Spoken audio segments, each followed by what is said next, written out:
Who's ready to hatch some cool pets? Mr. DJ.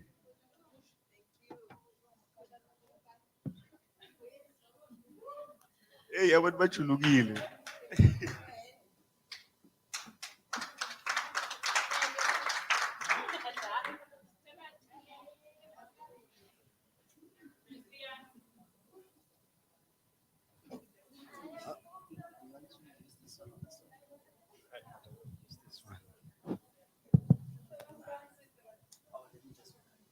Guys, let's welcome Mr. Buti Kulwani.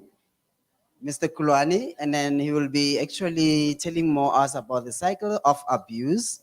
As far as we know, the purpose of this event or the conference or the training. So please give him a hand as far as we're gonna be telling us about everything and everything, okay? Asimshayeleni phela, how? Thanks, Tavisha. I'm going to talk about, yes, the cycle of abuse. Please, I'm not an abuser. So,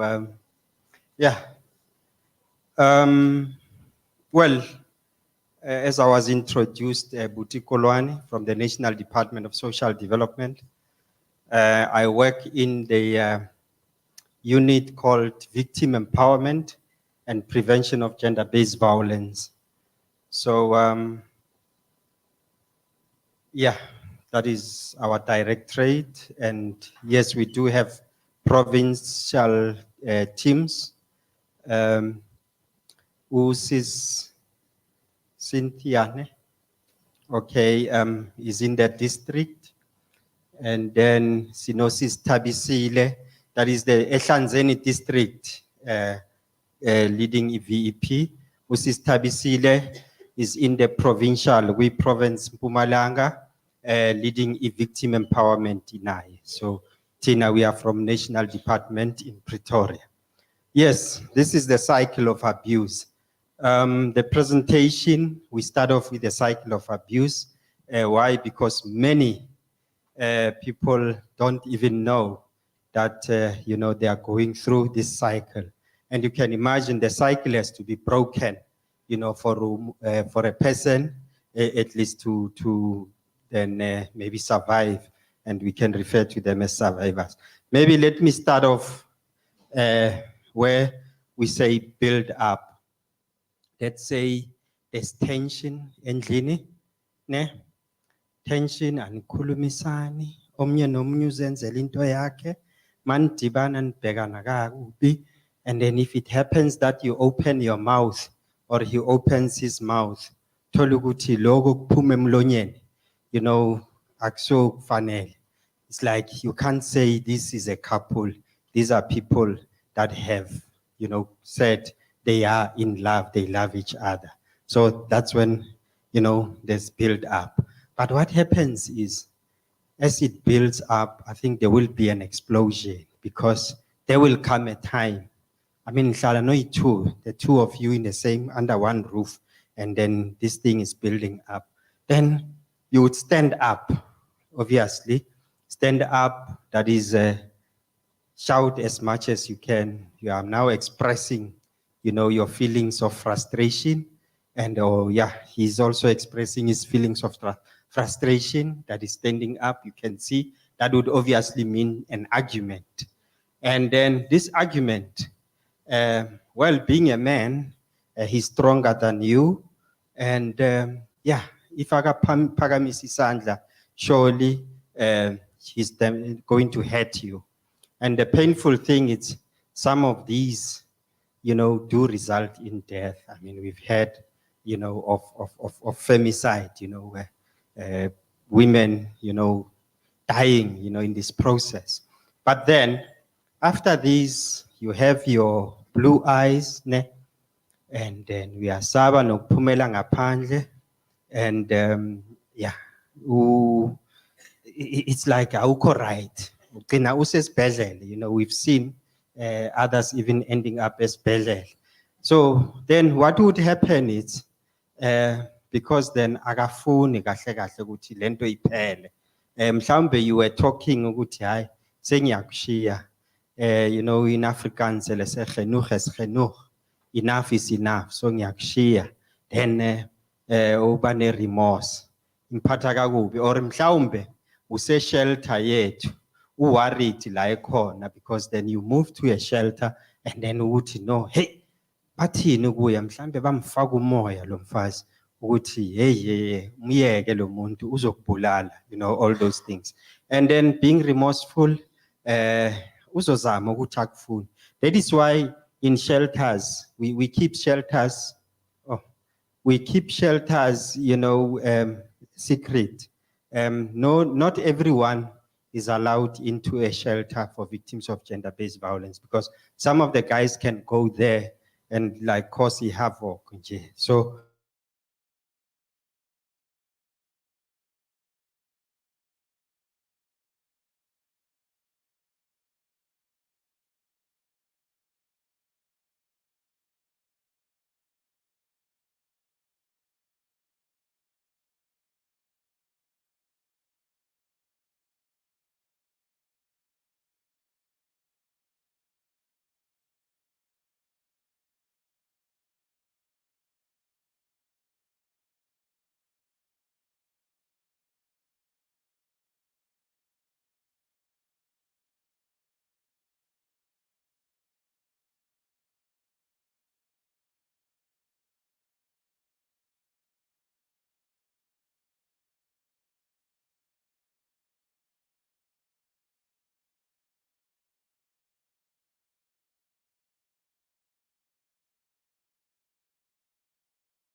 Macarena really went deep into me and I forgot some of the things.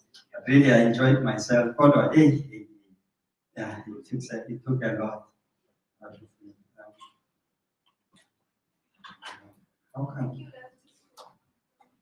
Should I control it? Are you controlling it? Let's see. No, I think it's working. Yeah. The thing is, I think both the perpetrator and the victim, they are, I would say, emotional sort of experiences. The person who is aggressive and the one who is fearful, they sort of experience more or less the same emotions. There's a process. Well, you were talking about stress, and stress happens to that is normal. I need to be stressed. Maybe you are going to attend a computer course, and with a mouse, I heard this morning, there's a mouse that you'll be trained on. And you start thinking, surely that is stressful. Yo, how will I overcome that? And I see the brave ones came back to continue with the course, the resilient ones. And the cowards somehow, unfortunately, stayed away and up. And it's because of stress. So it depends on how you deal with your stress. So, as I said, stress is normal. You study, you have to prepare for AMA exams. If you don't, you are going to fail. And the moment you think about failing, that puts you under stress and you make sure that you put effort so as to pass. You know, I sometimes give an example of a team that plays sports. I mean, my son plays soccer. So the team, you have to prepare to win. So it's like when you walk into the field, that is a strenuous experience. So the body reacts to stress the same way as it reacts to what is called trauma. The body cannot differentiate it. This is trauma. That is, the brain cannot differentiate. This is traumatic. This is stressful. Anything that is a negative experience, the brain and the body would react more or less the same way. So what happens here, the process is referred to as HPA, or hypothalamus pituitary adrenal axis. That is your autonomic nervous system. As I said, it's an APA. That is the brain. When the brain senses danger, your limbic or emotional brain, amygdala, you know, amygdala is said to be a small almond size which sits in your limbic system, which is referred to your emotional brain. So this amygdala, its role, it's like how they sort of explained it to me. It's like, you know, when you put your alarm system, you've seen, you know, there are these beams. There are some people who install the beams. So the beams sort of are sensing Gucci, someone is who. Once you set them on, the moment it detects movement, then it sort of sets an alarm. So your amygdala is just like those beams. As long unconsciously, the amygdala is searching if this environment is safe for you. Unconsciously, you are not even thinking about it, but it is. That is why, if umuntu angafika jump behind you, you are going to jump because of fear. So it's like, so this is what it's doing. But then, when it senses danger, as I said, it fires an alarm, and the hypothalamus, which is your, it's a transport type of, yeah, that sends messages to the brain.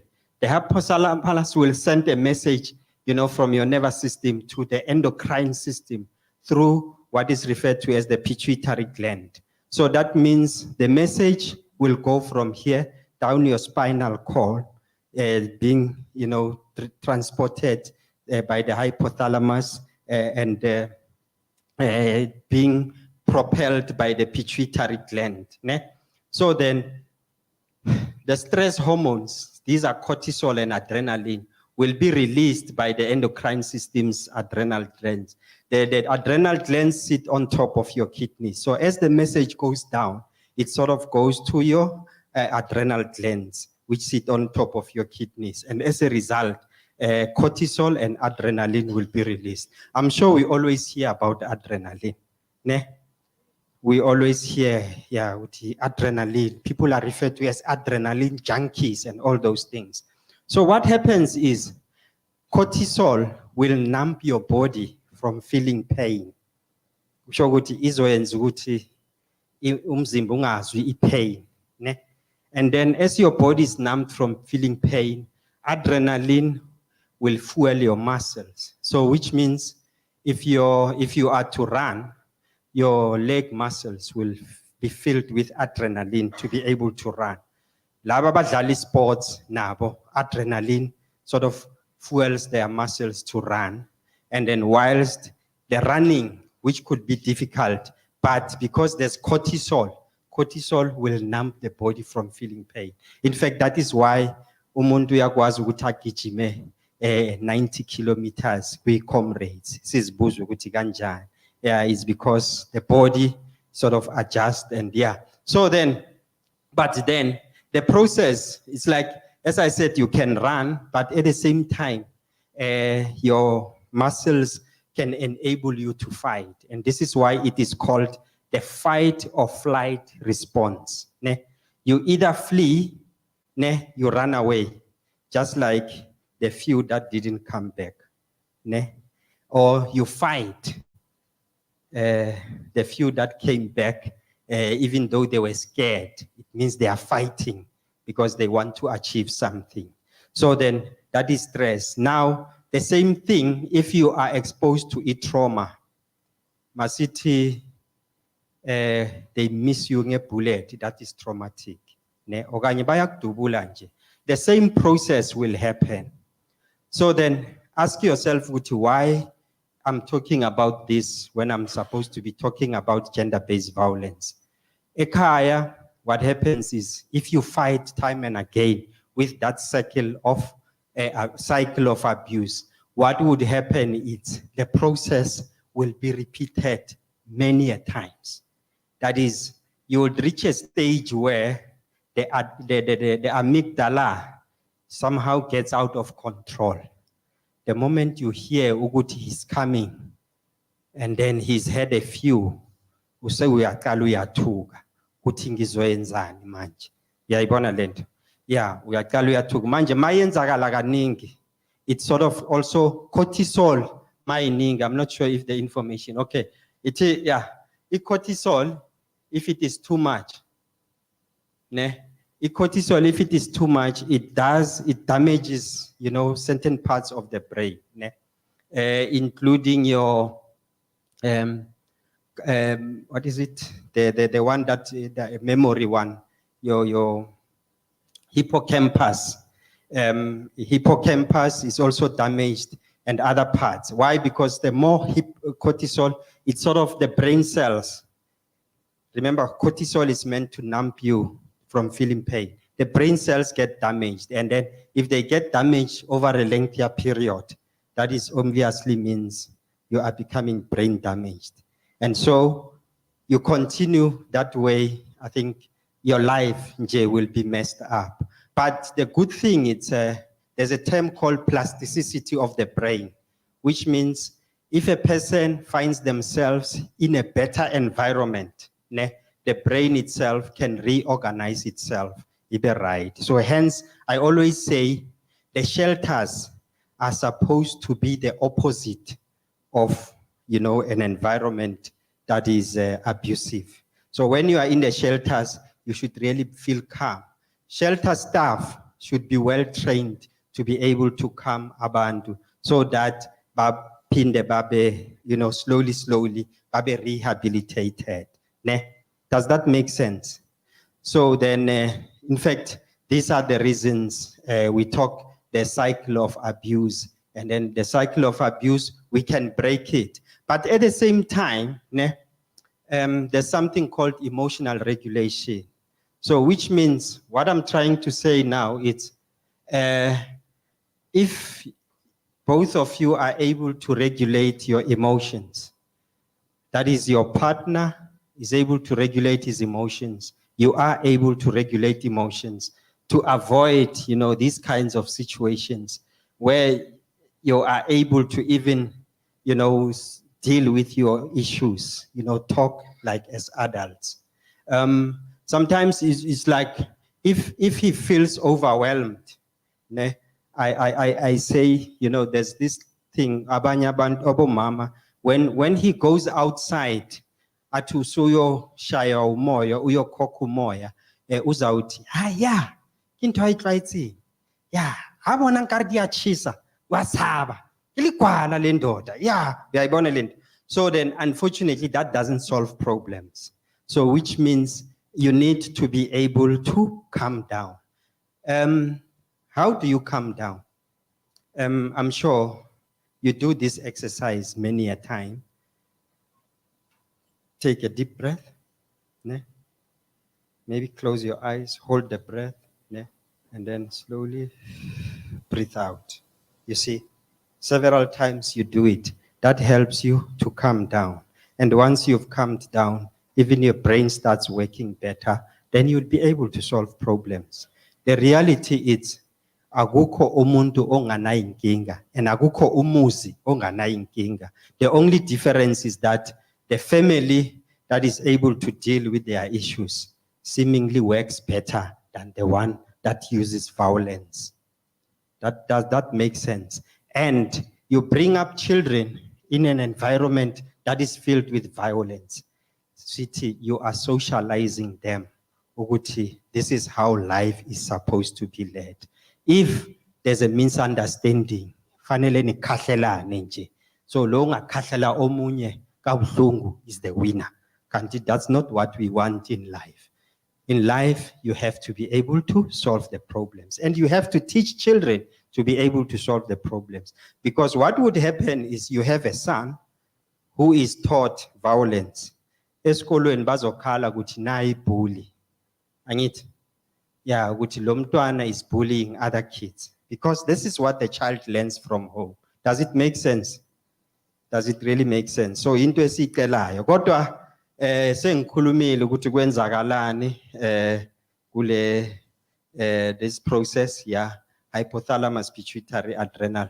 Yeah, but anyway, as the Department of Social Development, I'm sure ukhulumile uMiss Lindell ukuthi what we are doing, we are implementing the National Strategic Plan on Gender-Based Violence and Femicide.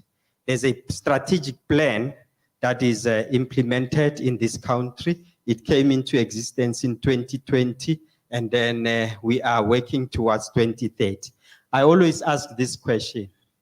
There's this goal, yeah, NDP, which says South Africa, that is, all people shall and will be safe by 2030. That means wonke umuntu uzawufila safe, futhi abe safe by 2030. So I ask the question, we are now in 2023, which means we are left with 7 years to have our streets being, free of violence or whatever, our homes being free of violence. We are only left with 7 years.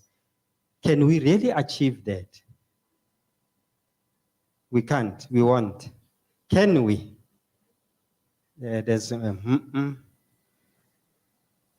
Then what's going to happen? Should we just accept Uguti, this is normal in life in South Africa? There?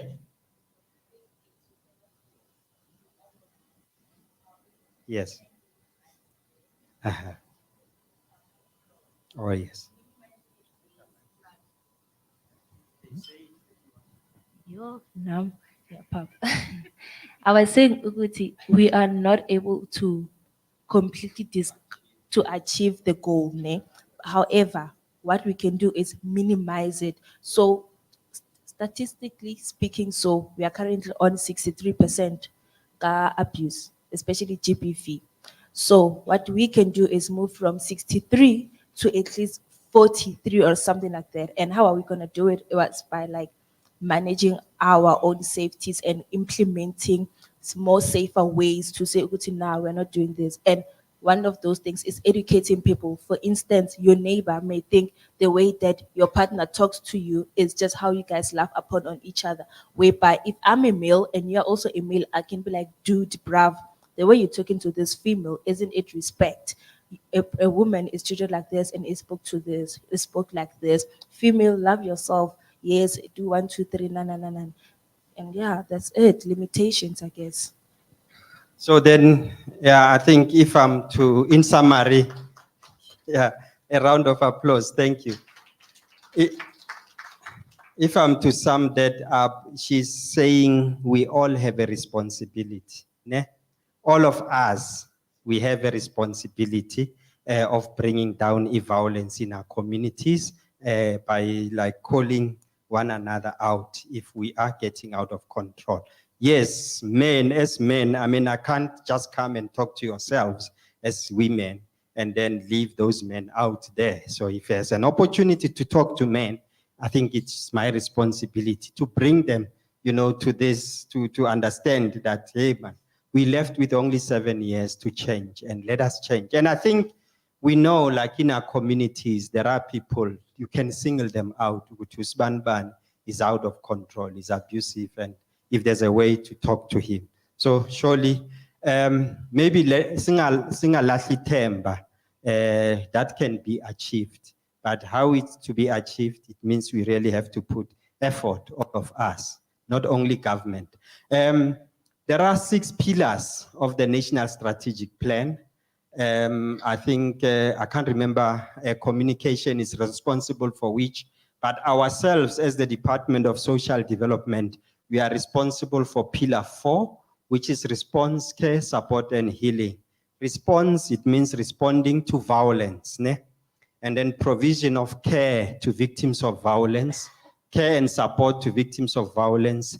And then this care and support should lead to emotional healing. Surely, if we are all emotionally healed, then surely we would be able to control our emotions. And maybe that can also assist in bringing down the levels of violence. We are responsible here, but we also participate, contribute to pillar 2, which prevention and rebuilding of social cohesion. We have men's programs. I think I'll talk about them. The other departments are responsible for the other pillars of the NSP. I like talking about Takuwane Rime. In fact, I'm busy writing a document now, sort of to trace really where does it really come from. Takuwane Rime is a vendor expression of let us stand up together. Are you vendor speaking? Okay. I'm happy to hear. I thought we who knows? Yes. Takuwane Rime. These are men institutionalizing a responsive men's movement. So you can see a movement of men that are working towards bringing about change in South Africa. Men that are prepared to call other men out, you know, for getting out of line. Currently, they are working on what is referred to as the Men's Charter, and their motto is Men Championing Change. So it's like I'm trying to trace Uguti, where does it really come from? And what I'm picking up, you know, are really interesting facts as to where does it really come from. We can trace it to 2004, you know, from the United Nations. And then we also have, you know, the Everyday Heroes brand. It's like these are 6 booklets which have stories, you know, about everyday heroes in our communities. There are people that are doing things and we never really recognize them. We tend to overlook such people. You know, I think I can give an example. Someone who calls, you know, for support on behalf of another person. You know, if you see that your neighbor is being troubled and you help out, you know, to help the person, you know, these are the everyday heroes. These are the 6 booklets. We use them to also promote our programs. Tomorrow is the 25th. I said I forgot to bring my, orange, thing, and I'll be here. Unfortunately, I don't think I can afford to go buy something orange. I'm so disappointed, but I'm happy to see someone is already wearing orange today. Yeah, so Orange Day, it's, the United Nations, ne? Yeah, say no, unite to end violence against women. We can take it for granted, but this is very, very powerful because we sort of use the day also to sort of talk about, gender-based violence. You can show your support. You wear something that is orange. Maybe start it from here on the 25th of each month, which includes tomorrow. Join and like campaigns that is on Facebook, and sign a global call. I mean, now that you've digital skills, you can go to the website and sign up, spread and promote the campaign amongst friends, family, and colleagues, as you said. Yeah, so then this is Orange Day. You wear orange to take a stand on ending violence against women and girls. It's a UN program. We also have a program on combating human trafficking, or what is called trafficking in persons. We implement the Prevention and Combating of Trafficking in Persons Act of 2013 and the National Policy Framework on Trafficking in Persons. What is happening, yes, the act was passed in 2013, and government departments, ourselves, our role, as you saw from the strategy, is from Pillar 4, that is care, support, and healing. So then we do it also for victims of trafficking, and we also work towards preventing it. But with trafficking, you also have your law enforcement. The police, the Hawks are involved. National Prosecuting Authority has to prosecute the traffickers, and then they can be locked up. So whilst we as DSD take care of the victims, the other government departments and other partners are also doing something on the side of dealing with perpetrators of trafficking. So we have a program. I'm the one who's coordinating the counter trafficking in persons. We also have programs that focuses on the LGBTQI community, because then this is one of the vulnerable groups, to gender-based violence. And so we have programs. We have to sort of make sure that people are sensitive. They understand, what is, LGBTI, their needs and everything else. And that helps, for people. It's like, they are calling for shelters for LGBTQI, which is a challenge, but we are saying shelters should also respond to the needs of the LGBTI communities. And then we also have, the Gender-Based Violence Command Center. Maybe let me ask, and the answer I always get is negative. Anyone who has heard about the GBVCC, or the Gender-Based Violence Command Center? Anyone who has ever picked up a phone and called them amongst yourselves? That is anyone who's ever called this number, 0800 428 428. Have you ever called it? What is happening here? Okay. I once volunteered, and I did receive calls from deep in Mpumalanga, Tonga, someone calling from Tonga, asking for, because we do promote it, and even, in the media, TV, radio, and the like, yes. So, but I'm encouraging you, please, call the number. We appointed more than 40 social workers.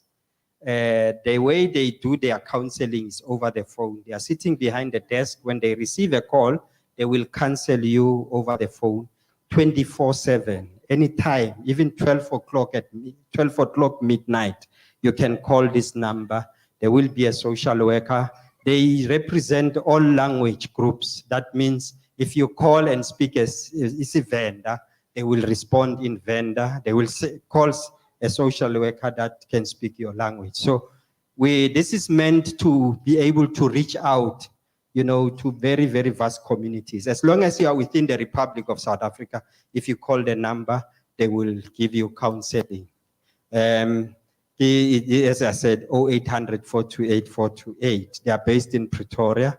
And then the other projects, remember I said Takuani Reimene, but we also have men as positive role models. They conduct dialogues of men in communities, to teach men about gender equality, to also address, the gender norms, people should change. So it's like we do have all these dialogues. We know about the 16 days of activism for no violence against women and children, and we are saying we will have to work over the 365 days. We also have a program called National Emergency Response Team, or NERD. NERD, it's when we are called up, we are able to deploy people to go and assist, in a disaster, cases of, like, let's say, the murder, and then family members needing, trauma kind of support. We try to deploy NERD to go and assist. Awareness creations, also institutions of higher learning. I think they've been to the University of Mpumalanga several times. Those that are at university, the young girls, especially your first year students, are the most vulnerable to predators on campus. Right? So then there should be a way of empowering them, to clearly understand. I mean, they are so naive coming from high school. They think it's quite a nice place, only to find that, there are predators waiting for them. So we have a program. Our shelter services for victims of GBV. We have what we call Kuseleka one-stop centers. There are only 3 of them. I think Mpumalanga is working towards establishing a Kuseleka one-stop center. That is where you receive, a basket of services. And then we also have white doors and shelters. These are either state-run or private sector-run. We've also, in religion, I mean, we have pastors. We've heard of pastors that are predators themselves. And so we are saying, asikulume interfaith against gender-based violence. So I think it was launched in Mpumalanga. I think it was Emalahleni, if I'm not mistaken, and also KZN by the minister. We also fund national and provincial non-governmental organizations. So these are the programs that are being implemented by the Victim Empowerment and Prevention of Gender-Based Violence unit in our department. So if it's in the province, the provincial department does provide funding at national level. If an organization has got like programs in 4 provinces or above. Yes, yeah. So I think it's the end. Thank you. I'm sure you will ask questions. Okay. Yeah, I'm fine. Thank you, Puti, for the presentation. Can you hear me? Okay, so I'm going to just quickly go through the DCDT presentation so that we take questions once instead of taking questions now and then starting again. So he's already covered a lot of the work that we're going to talk about, so it's not going to be too long. You can go to the next one for me, please. Yeah. Are they moving it? Okay. So if we can go to the next slide, please. Whoever is operating this thing.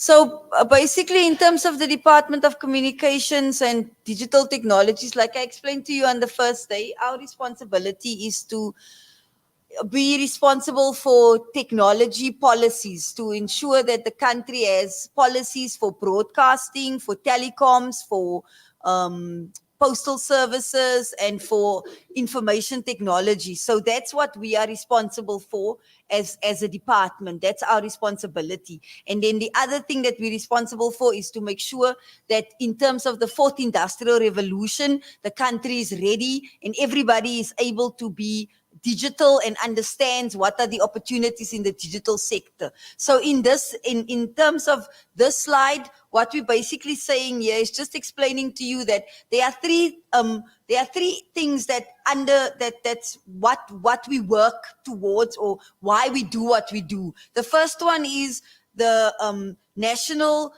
plan of the country. There's a national plan for South Africa, the NDP, and the NDP is also ending in 2030. And in the NDP, it says that technology is going to be the driving force for everything that we do.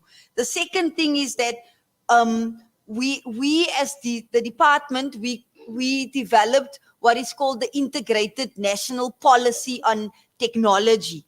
And in that policy, we also looked at how does it affect women and children and youth.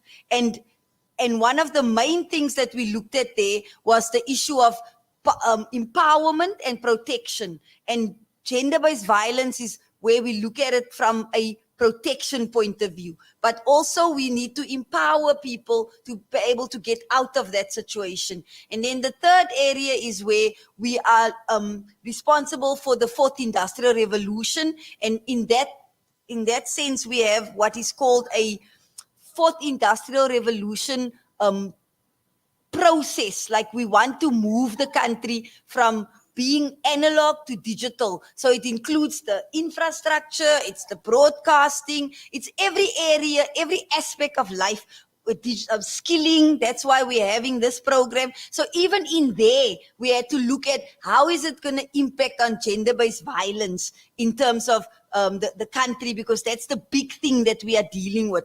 Our country is having a pandemic in terms of gender-based violence. So all of these things that we are doing, it's not going to work. It's not going to mean anything because people are dying and we're going to end up not having anything. So we said we needed to look at what is it that we can do. So you can go to the next slide. So as DCDT, like we explained, we cannot do everything. So we can't be working in all the areas of the national plan. So we decided that there are 3 areas that we will be looking at. And the first one is about strengthening collaboration, making sure that we work with other people, and that's why we're working with people like the Department of Social Development. The second one is to look at how do we use or how do we promote the participation of boys and men in terms of changing the way they look at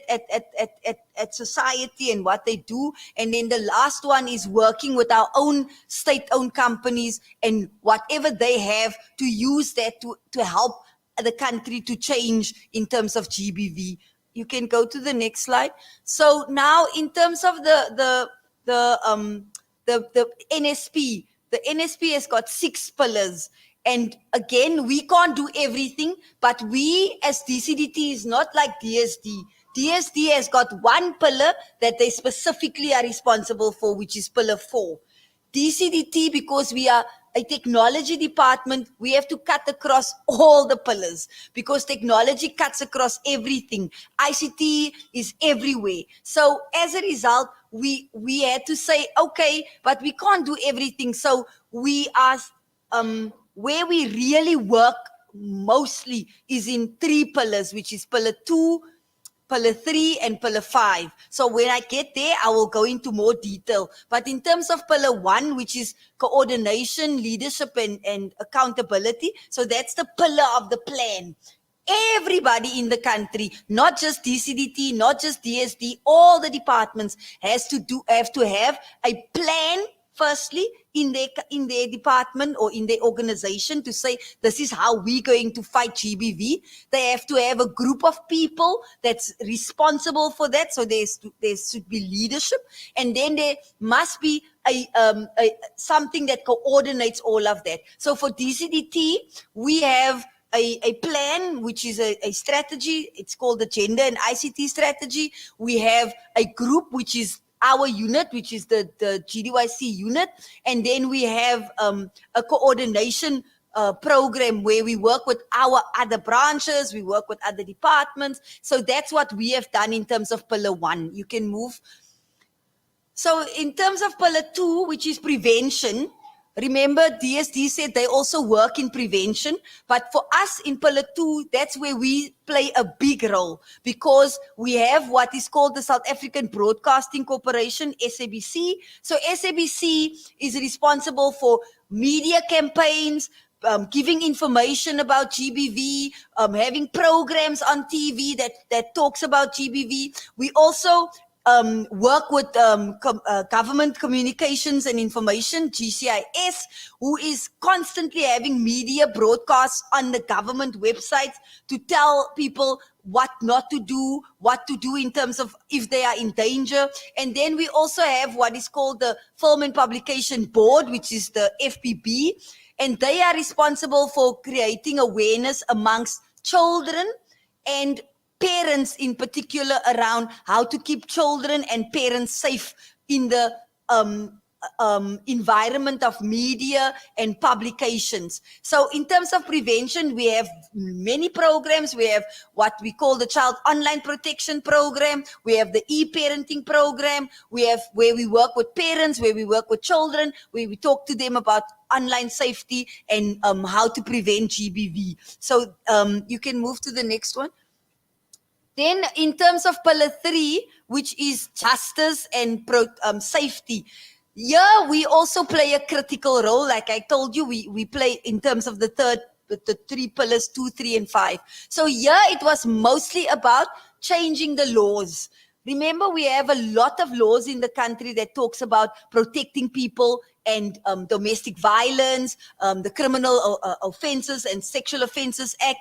There's also our own act, the Film and Publications Board Act. So all of those laws had to be looked at, because there's a lot of things in there that is not helping GBV. It's actually making it easier for people to commit crimes and to get away with it. So there was a whole long 18-month process where these laws were changed, and DCDT played a big role in making sure that we have in all of those laws, we have an understanding that people must be able to apply for protection orders online, for example. They must be able to get information about their cases via the internet or via their phones, so that we explain that we want them to look at how can we use technology better. So in each of those laws, you can go and look. There's amendments that where it's now changed, where you can use online platforms to report. You can use online platforms to follow your case. And then also in our own act, the Film and Publications Act, we had to include information about GBV, gender-based violence, as a thing that must be taken out of movies or publications if it is used to promote GBV. But if it's a program about awareness or showing you how to get help, then it's fine. But if a program or a movie or a publication, it promotes GBV, then it needs to be removed. Because one of the things that we are saying in these laws is that we want to make sure that we protect young people from under 25, because that's where the biggest group of people are that's being violated.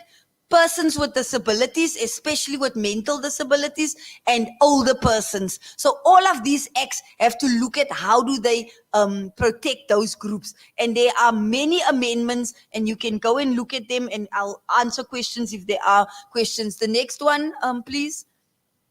So this is pillar 4, and this is where social development is primarily responsible. So as DCDT, we only support what departments like social development does. And that's why we have, like, this program is one of those interventions, but we also go to their meetings and we basically inform them on how whatever they are doing, how can they use technology to do it better in terms of counseling services. And in this regard, we've worked with an organization called Childline SA, which is specifically a NGO that helps children when they call in if they have been violated or if any situation. And one of the things that we've achieved was to change the toll-free number from 0800 555555 to 116, where it's now very easy for you to access. So that's just one example, but we don't really work in this area that much because it's DSD. You can go to the next one. Then the next pillar is pillar 5, which is economic empowerment. And this is where it's asking every government department to look at programs that empowers women or people that has been victims of GBV. And in this pillar, it's about looking at supporting people to start businesses, to get training, to be able to have in the workplace. If you are in an organization, you must have policies that protects the people that works for you. So in terms of DCDT, we are implementing programs like this one. We are also doing programs where we specifically train people on SMME, how to use technology as an SMME. We have training on cloud computing, on Internet of Things, on AI. So we do the empowerment in the areas where we are responsible for. And then we also support other government departments that's maybe doing economic empowerment, and we help them to understand how can they use technology to enable women. And in this instance, we've had many dialogues, we've had training programs, and yes, one of these is an example where we train people in digital literacy, and we have a whole strategy in the department around digital literacy and digital skilling so that we can enable people to have that power back, that economic power. And this is also where we work with other departments to teach people about economic abuse and how to get out of economic abuse. And that's why we work with, for example, Postbank and bring them into the process. The next slide. So the last pillar is pillar 6. And I think you can go to the next one. The next one. The last pillar is pillar 6, which is research and development. And in this pillar, the main purpose here is to make sure that we continue to do research and we look at why is this happening in the country and what can we do to not be in this situation in 2030. And here DCDT has been asked to help government to look at a system where when people are reporting or they come and give their information, that system is integrated. And that's why we have where we are responsible for connecting police stations, connecting clinics in terms of connectivity so that they have the network to be able to have such a system, because we don't have that in the country. But that is still something that we are working on. But then other departments like higher education and so on is more involved in terms of looking at research and developing new approaches to how we can overcome this scourge of GBV. So as DCDT, those are some of the things that we have done, and we would like you to also tell us, where do we still have to improve? What are some of the areas that we have not looked at, and what should we still look at going forward? But remembering that our main areas of work is prevention, and the safety and security, and then economic power. Those are the three areas where we primarily work in terms of GBV. But then lastly, just to say that as the department, we also have to collaborate with all other departments, because technology is everywhere. We in education, in social development, in health, and GBV is also everywhere. Gender-based violence is everywhere. So that's why we want your input so that you can tell us, okay, maybe there you are not really doing that well, or here you are doing okay, but this is where. And then also to share your stories and tell us what happened to you or how it happened, and did some of these things that we are talking about, is it working, is it not working? So with that, thank you for listening to me, and I hope that you understood the information, but I tried to summarize it because the previous speaker already touched on some of the other areas. Thank you.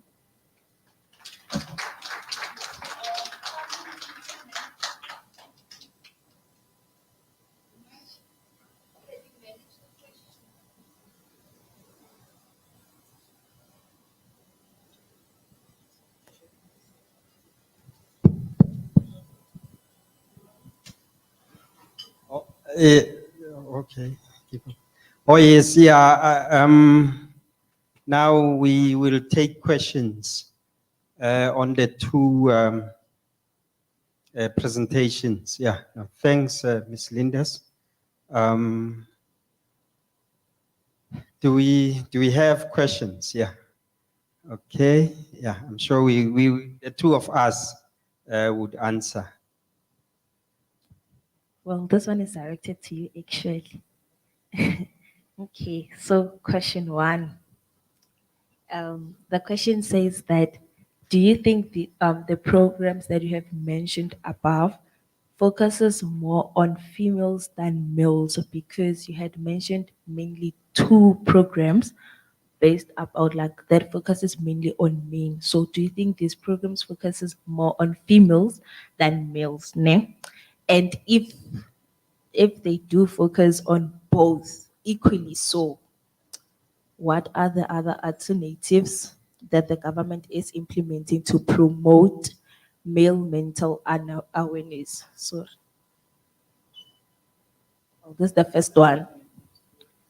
Any alternatives that the government is implementing to promote male mental awareness and abuse? Male mental awareness and abuse. Mental awareness on abuse. Okay. Yeah, okay. The next question.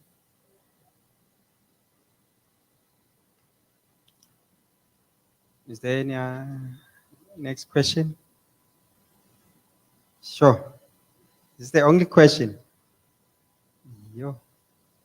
It has never happened before that we have to another one. This one is related to technology or the introduction of technology. It was on the second presentation. Ere, would you personally say that technology is the bridge between maintaining traditional customs or ways and modernization? Reasons for this question is that technology, it is slowly disregarding or discarding our traditional ways of doing stuff, and it is sometimes a danger to our own environment. We are unable to maintain our environment. So would you personally say, personally, your personal opinion, me too, your personal opinion, would you personally say that technology is the bridge between maintaining traditional customs and ways and modernization that is currently being introduced?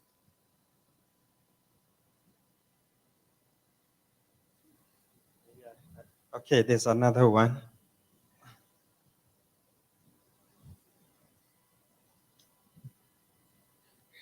Chef, uthi yasaba kubuta manje ngifuna kumbutela ukuthi atokhona kuva kahle. Uthi wenda njani umuntu nangabe uyahlukubeteka mara abamshayi. Lokunye nje kuhlukubeteka. Lokunjani? So ungachaza. For example, asisho ukuthi nguwengane nithi siyabuta ama questions esitokhona kuphenduleka sonke. Uthi umuntu nakahlukubeta ngetinkulumo angenda njani ngoba mhlambe akakubeka isandla nethi mara uyahlukubeta ngetinkulumo takhe.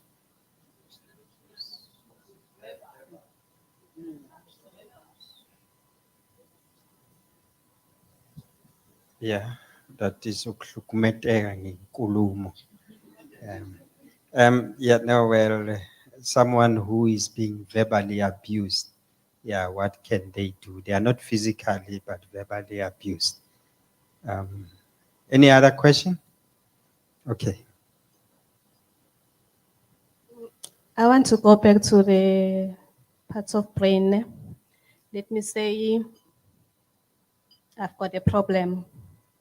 Ngicabanga kakhulu sengitholakala maybe affecta a problem epilepsy. So which parts that affected? Sengitholakala sengiba epilepsy just for maybe depression. I know you're not a doctor, but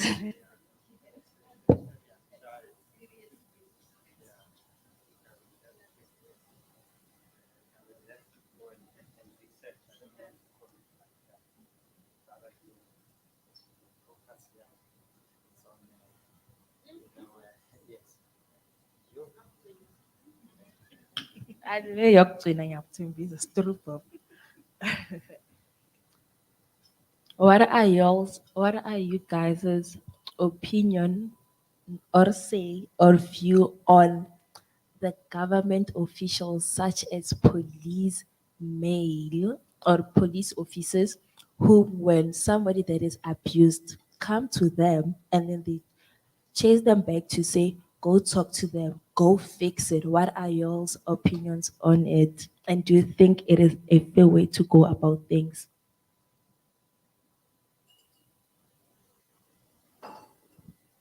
Yeah, maybe we should respond now. Yeah, if there are more, then then we can be able to capture them.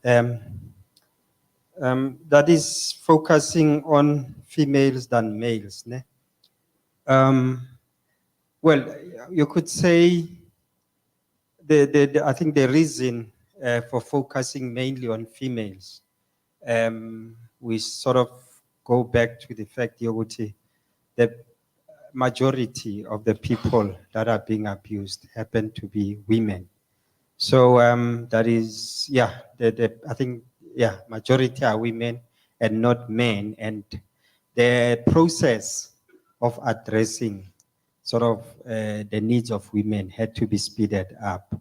And yes, I personally feel somewhere, somehow, you know, there could be a neglect. And that's something that neglect of, you know, the needs of men.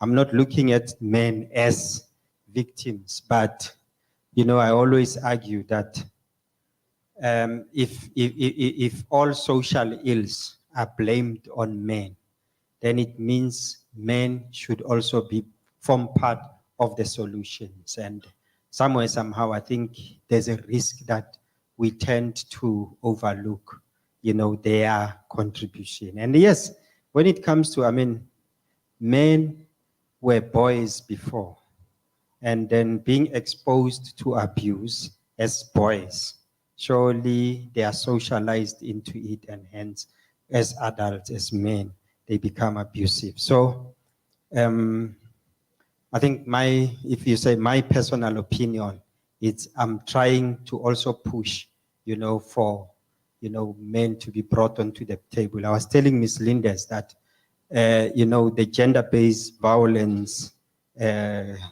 group that is being formed, you know, through the National Strategic Plan, they should also make sure that there is a seat, you know, for leaders of men's groupings. You know, most with HIV, we have the men's sector, and that is a very, very progressive group. So then we need to bring the men's sector on at the table. And yeah, with the two NSP, that is presidential summits, somewhere, somehow, I also said the voices of men seem to have been silenced, and surely we have to hear them. That is my personal opinion. I could have colleagues that think, yeah, differently, yes. And then male mental health awareness, I think also linking it, male mental health awareness on abuse. Ne? You know, yesterday, in the afternoon, I went to my cousin's place after hearing that his 26-year-old son committed suicide. So they are busy preparing for the funeral. And I think when you sit and think, what is happening, I'm sure you've heard about too many suicides of men. And this means the mental health, Yamadoda, also require some attention. And I take it that, in addition to provision of, health services, there's need, for dialogues, with men on their mental health. So, and yes, as long as we can create an environment where men are able to also, voice out, their concerns and all those things, I think that would help. Hence, we're trying to push for men's dialogues. Remember, I said men as positive role models. Men as positive role models, the agenda does also focus on, the emotional needs of men. Yeah, so the voices of men, as I said, are seemingly silenced. And with the issue of the bridge between traditional customs and technological advancement, I don't think so. I think, well, I'm sure the colleagues, you are the experts when it comes to this, but, from a layman's point of view, I would say, the wheel is moving, it's turning, and it won't turn back. That is, technology is advancing, and we have to make sure that we adapt, you see, which means, and tradition, sort of, we're talking culture here. Culture is not static, but it evolves. So culture has to respond to what is happening in the environment. So if there's a way of addressing traditional things, through technology, so be it. Through modern technology, I think we should. And see, one interesting thing, remember I said I'm busy with some kind of study. I've just picked up, remember I mentioned Takuwane Rihime, there's a group called Sonke Gender Justice Network. I'm sure you've heard about Sonke. When I read documents, I can see that somehow Sonke's research reports, speak to what is happening, in responding to gender-based violence, gender equality, all those things. So somehow there are what we call men's parliament. Our deputy minister, is sort of at the forefront of men's parliament. I'm sure some of you have seen Deputy Minister Henrietta Bogopane Zulu on TV, at the men's parliament. And they even went to an extent of introducing what are called traditional men's parliaments. You understand what? Traditional men's parliament. So that means drawing those men from the rural parts of South Africa, bringing their issues to parliament. And once those issues make it into parliament, surely it means one can say there's progress. And in fact, the interesting thing is the research that was conducted by Sonke was in Bushbuckridge in this province, the so-called One Man Can campaign. I'm not sure if any one of you have heard about the One Man Can campaign in Bushbuckridge. Somehow, as I said, I mean, we are moving. There's no turning back. And you are lucky you've had this opportunity. And surely, I think men should also have this opportunity. I think Ms. Lindes is also responding before I go for the verbal abuse one. Okay, I just want to indicate it's 4 o'clock now, so we normally end at 4. So I just want to ask if we can just conclude this process. Maybe it will take maybe another 5 or 10 minutes. Unfortunately, you won't have time today then to continue with the work, like I said at the beginning, because unfortunately time caught up with us. But just to respond to the two questions that was directed to us in terms of technology, I think technology is just a tool. It's essentially just a tool that is used by people, and people are still what creates culture, what creates traditions, and culture and traditions are not created by technology. It's created by people, and unfortunately, as South Africans, we tend to not really look at how do we engage when it comes to cultural and traditional issues as far as gender inequality is concerned. Because gender-based violence is a result of gender inequality in South Africa.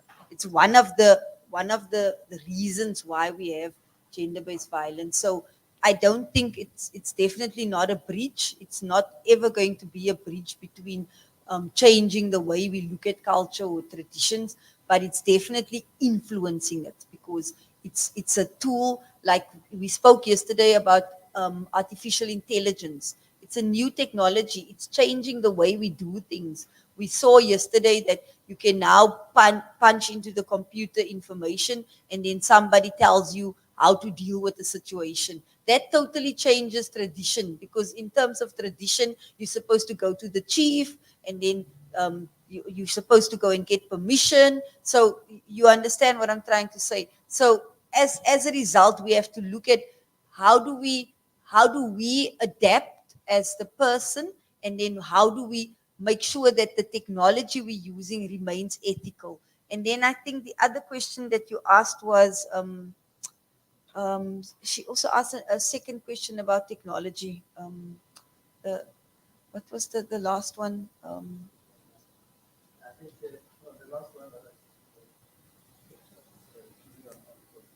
Oh, sorry, yeah, about police officers. Yeah, I think I'm not sure you can respond, but we get this question all the time, and the reason is that policemen or police men and women are the first point of call when it comes to GBV, and unfortunately, there are good policemen and women, and there are not so good policemen and women. But my personal opinion is that we explain to people in these workshops that there's processes within the police services as well. So what you need to do is you always need to take the person's name. If you don't get joy, you go to the next person, the next level, until the point where you are able to, because what you describe, that's not what's supposed to happen. They are not supposed to tell people, go back and sort it out. They are supposed to receive the statement, they are supposed to record the statement, and then they are supposed to investigate the case. That's the role of the police. They are not supposed to get involved in counseling people because that's not their role. What happens is they will advise or refer, to social services in terms of counseling, but they are not supposed to tell you go back and sort it out. So that would be my response. If that has happened to anyone, they need to get the person's name, they need to take it further so that it can be dealt with, because there are good police people in the country, as there are also bad police people in the country. I think maybe to add on to that one, maybe I'll give you a homework, all of you. Go to your nearest police station and ask for what we call the victim-friendly room. I'm not sure if you've ever heard of a victim-friendly room in each police station. What is supposed to happen, each police station should have a victim-friendly room where you could sit calmly and when your statement is taken. If you are to report gender-based violence, they are not supposed to take your statement, in the charge office and say, what did he do to you? I mean, it's like, imagine if you are reporting rape and someone, asks those questions. So hence, maybe sometimes people, instead of going to report, they say, hey, I'm not going there. But victim-friendly rooms have been set up, for them. It's like where statement can be taken, you are sitting calmly, and so then they are supposed to have that. A police station that doesn't have a victim-friendly room, surely is not compliant with our requirements. Yes. And then the issue of verbal abuse.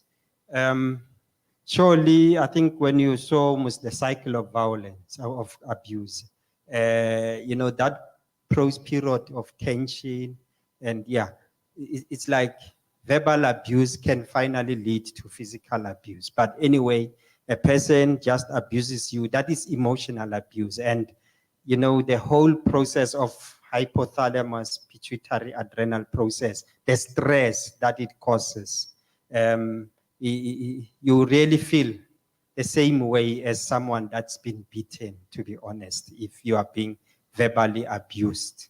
So it is abuse, it's not acceptable. So yes, a person can say, I don't want to beat her because uzongibophisa, so ngizohlala ngimthuka yonke into. That is not acceptable. If umuntu uyakuthanda, angeke vele akubiza amagama wrong, angithi. Kufanele vele akubiza ngamagama amnandi ukukhombisa ukuthi uyakuthanda. So the emotional healing, you can go to a shelter and report that you have been verbally abused, and yes, they will take. It's painful. Angazi ukuthi iyazwakala. Okay. Thank you very much. Can we give him a hand? Thank you so much to DSD for being here, and obviously I can't ask you to give me a hand because I'm also now program directing, but I hope that my information or the information that we provided as DCDT was useful and helpful to you. I just want to say that for those that didn't get a chance, because normally we also ask you to share your story.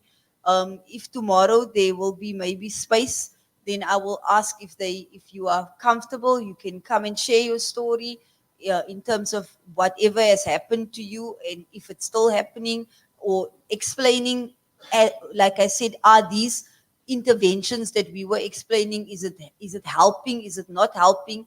If you are not comfortable, obviously you're not, but that's also the space that we provide as part of the awareness. So with that, I think we've come to the end of today.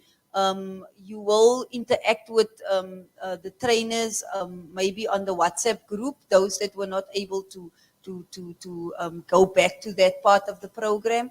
But I hope that today was fruitful and informative and exciting for you. I know it was maybe difficult for some, but at least you got there, you started, you are on the way, and some of you already have the certificate. Please do come back tomorrow, because it's not about the certificate only, for those that has their certificate. So please come back tomorrow.